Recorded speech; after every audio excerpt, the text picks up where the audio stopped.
sua Bíblia, por gentileza, no livro de 1 João. Vamos lá no finalzinho da Bíblia, no livro de 1 João, finalzinho da Bíblia, capítulo 3, versículo 6, diz assim: qualquer que permanece nele não pratica o pecado.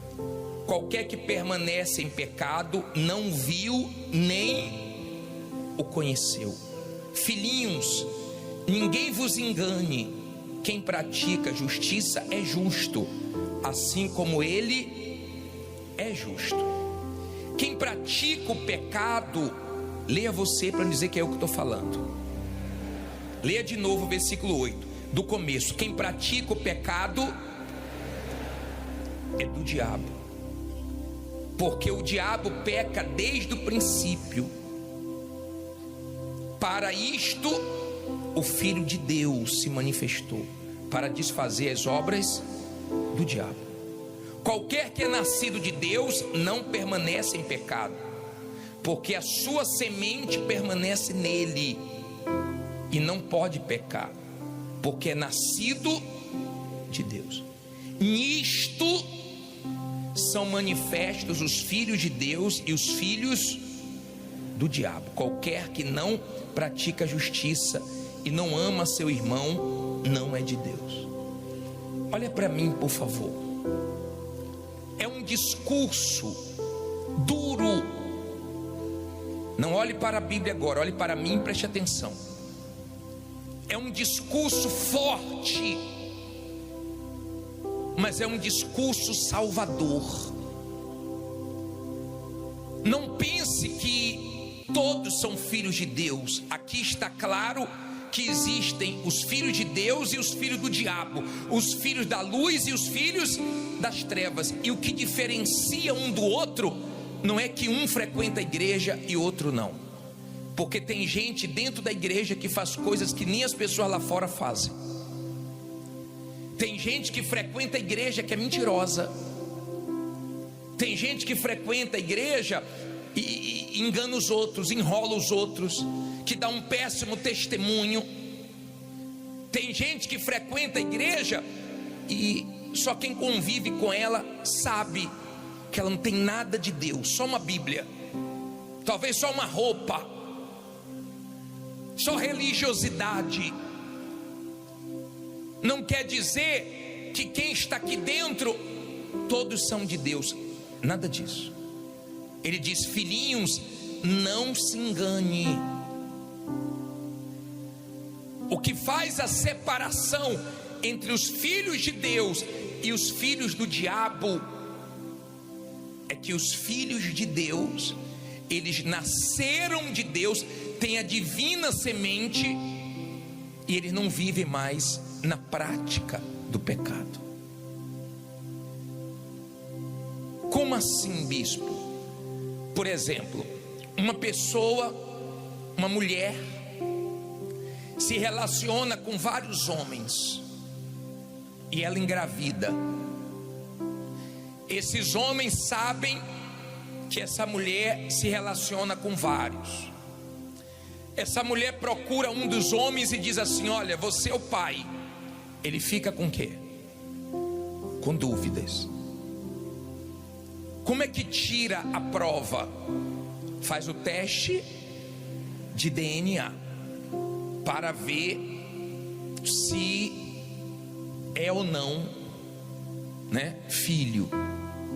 E com o teste vai dar ali se realmente ela estava falando a verdade ou a mentira.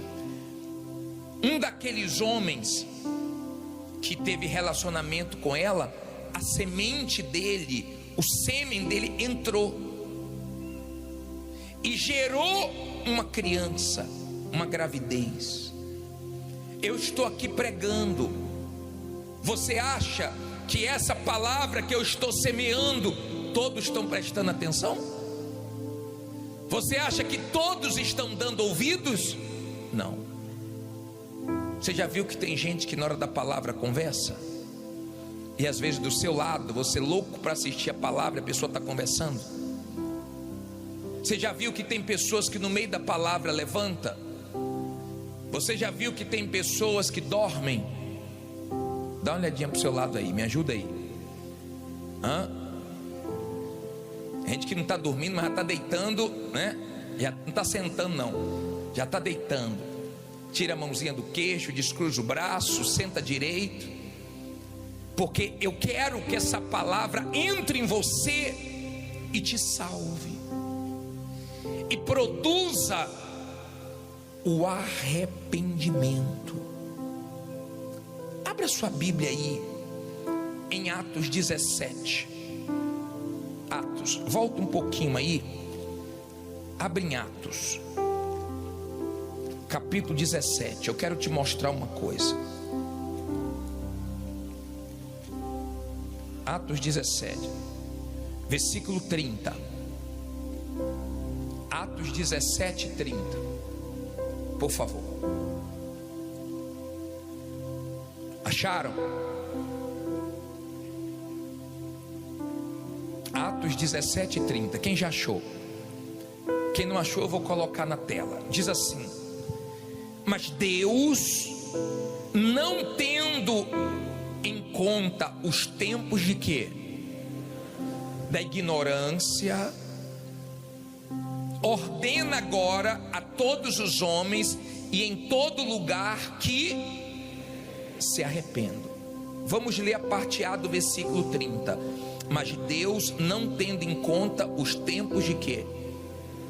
O que significa isso, bispo? Olha para mim, por favor, deixa a Bíblia aberta. O tempo que nós não conhecíamos a verdade, éramos ignorantes espiritualmente falando. O tempo que não tínhamos discernimento, o tempo que a palavra de Deus não tinha chegado até nós. Então nós fazíamos as coisas erradas e achávamos que era certo. Deus não leva em conta o que você fazia no tempo da ignorância. Deus não leva em conta. E ele disse assim: vinde como estáis. Mas não quer dizer que você tem que continuar como estava. Ele chama você ao arrependimento. Ele te chama da prostituição, do vício, do pecado, do erro, da mentira, da sujeira, querendo que você saia da sujeira, mude, se arrependa. Ele ordenou que todos os homens se arrependessem. Seria bom se a pessoa ouvisse a palavra e logo o quê? Se arrependesse. Como seria bom se todos que ouvem o evangelho logo se arrependessem dos seus pecados e deixasse. Seria ótimo, mas não é assim que acontece. Não é essa a realidade. Tem gente que já ouviu várias mensagens.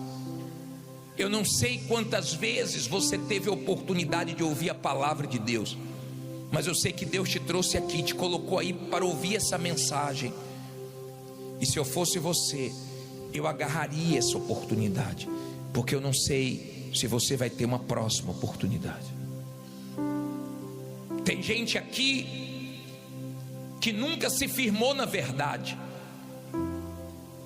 Ela fica um tempo e sai, fica um tempo e sai, fica um tempo e sai. A quem está voltando hoje, há pessoas aqui que alguém que intercedia por você, de repente até já morreu. Sua avó, seu avô, seu pai, sua mãe.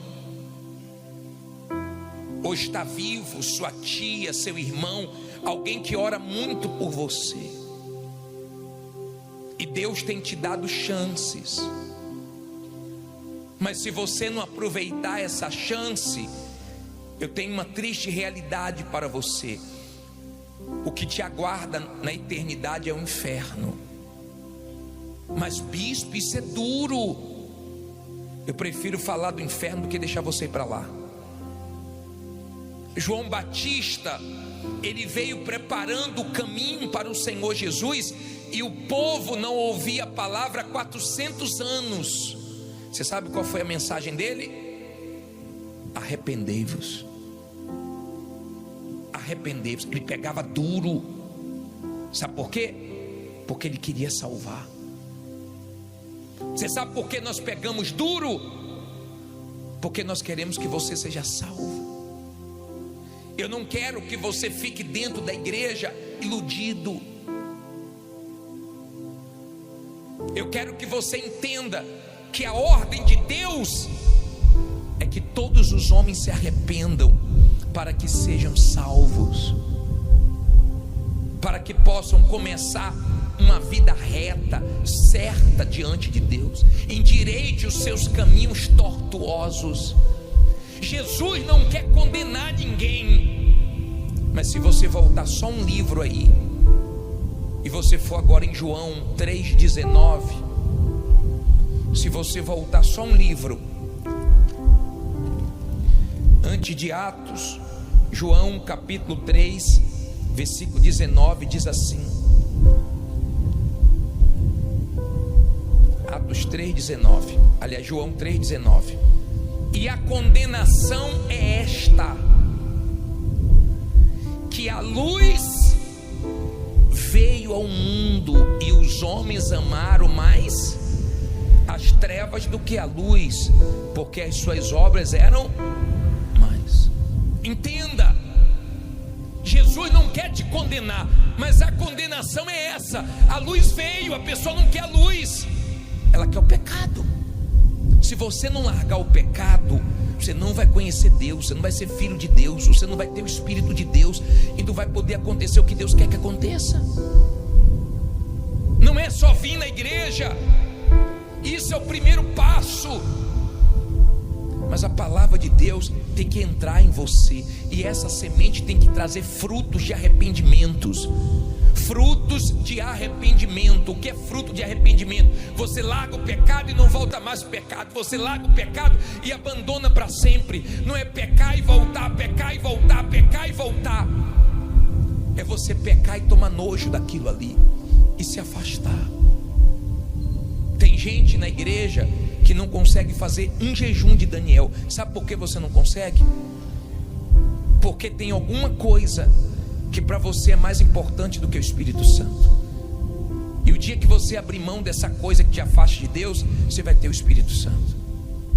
Mas enquanto você não for forte o suficiente para tomar uma atitude, você não vai mostrar o valor que Ele tem para você. Tem gente aqui que o problema dela não é pecado, são coisas que não são erradas, mas está no lugar de Deus, mas rouba o tempo dela.